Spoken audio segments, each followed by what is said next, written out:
মানুষ আমাদেরকে নিয়ে অভিযোগ করে, কারণ মানুষ আমাদের কাছ থেকে প্রত্যাশা করে।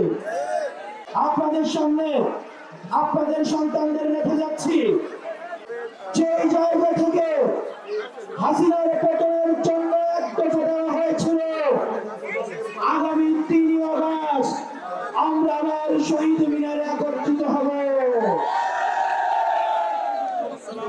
গত বছরের ৩ আগস্ট ছিল হাসিনা পতনের ইশতেহার, এই বছরের ৩ আগস্ট হবে স্বৈরাচার মুক্ত বাংলাদেশ গঠনের ইশতেহার।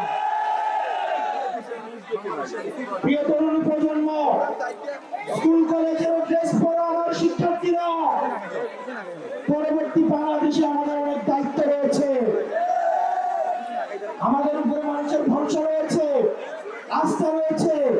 মানুষ তখনই অভিযোগ করে যখন ওই মানুষটা থেকে প্রত্যাশা করে। মানুষ আমাদেরকে নিয়ে অভিযোগ করে, কারণ মানুষ আমাদের কাছ থেকে প্রত্যাশা করে।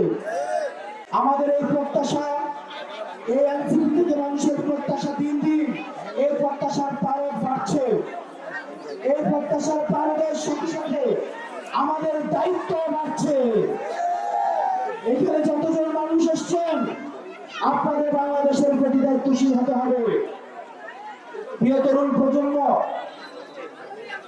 প্রিয় মিডিয়ার ভাইরা, আইন শৃঙ্খলা প্রশাসনের যে ভাইরা রয়েছেন, আপনাদের সামনে আপনাদের সন্তানদের রেখে যাচ্ছি, পরবর্তী বাংলাদেশ বিনির্মাণের ক্ষেত্রে, পটুয়াখালীর কণ্ঠস্বর হয়ে ওঠার ক্ষেত্রে আপনাদের তামিল রয়েছে।